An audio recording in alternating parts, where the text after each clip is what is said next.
আছাম নিউজলৈ প্ৰথমতে ধন্যবাদ জ্ঞাপন কৰিছোঁ। আজি আমি হাতেৰে গঢ়া বস্তুৰ এটা শ্ব'ৰুম মুকলি কৰিছোঁ। আজি শ্ব'ৰুম মুকলি কৰোঁতে আপোনালোকৰ নিউজ চেনেলটো পালোঁ, গতিকে সেইটোলৈ অভিনন্দন জ্ঞাপন কৰিছোঁ।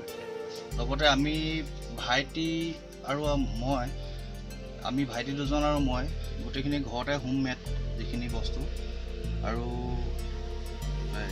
ইয়াতে পাব কাঠৰ বস্তু এইবোৰ যিকোনো বস্তু কোনোবাই অৰ্ডাৰ কৰিলেও বনাই দিয়া হ'ব, সেইটোকে ক'লোঁ।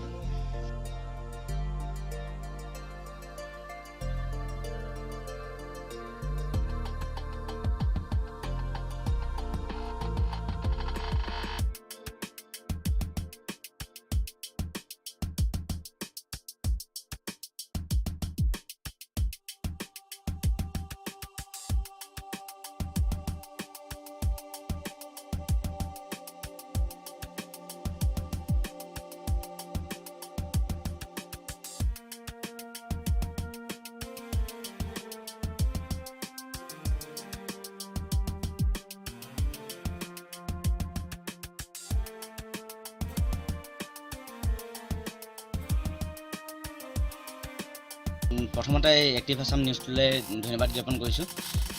ঘৰৰ ওচৰতে মোৰ ঘৰৰ কাষতে এই দাদাজনে বিভিন্ন কাঠৰ সামগ্ৰী, বাঁহৰ সামগ্ৰী, চাহ গছৰ ডালৰ পৰা বিভিন্ন ধৰণৰ সামগ্ৰী তৈয়াৰ কৰি ফুৰিছে।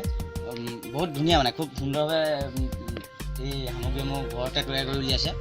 আজি যিটো মানে অসমখনত যিটো ওলাই আছে কথা যে নিবনুৱা সমস্যা বাঢ়িলে, কিন্তু নিবনুৱা সমস্যা বেলেগৰ মানুহ আহি গ্ৰাস কৰিছে বুলি কৈ আমনি লাগিলে আমি অসমীয়া হৈ আমি যদি নিজে ইয়াত কিবা এটা নকৰোঁ, তেতিয়াহ'লে নিবনুৱা সমস্যা বাঢ়িবই।